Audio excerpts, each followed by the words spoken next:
In the quiet village of Umunachi, where the river shimmers under moonlight and the trees hum with ancestral whispers, a girl was born beneath a full moon. Her name was Adaora. She was unlike any other, graceful, quiet, and wise. At night, she would walk to the water's edge and speak to the moon as if it were an old friend, and the moon, it seemed to listen. But fate stirred when she met Obina, a hunter from beyond the village borders. Their eyes met in the forest, and something unspoken passed between them. From that night on, their hearts beat in secret, defying the rules that held their worlds apart. But love in the land of tradition is not easily welcomed. When word of their bond reached the elders, the village erupted. Adaora, they said, belonged to the gods. She had been promised since birth to another, a ritual union meant to preserve balance and protect the land. Obina was cast out. Adaora was seized, her fate sealed by fire and fear.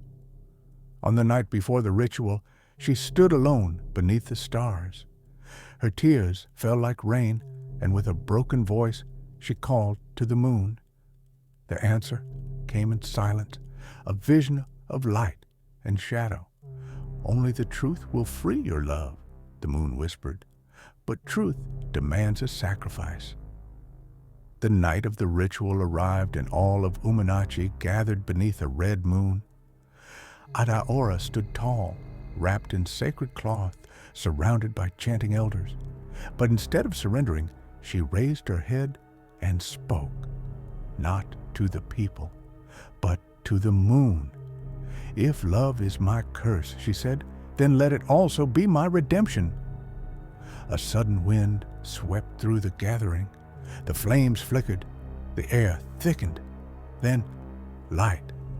Ancestral spirits rose like smoke from the earth, and from among them came a voice, Mama Neka, her grandmother, revealing the truth that had been buried for generations.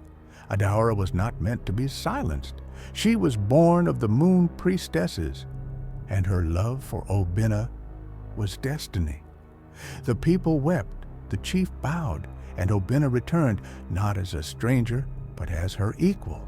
Together they stood, unbroken. To this day, when the moon rises high over Umunachi, they say you can still hear her voice on the wind, the voice of the bride who spoke to the moon.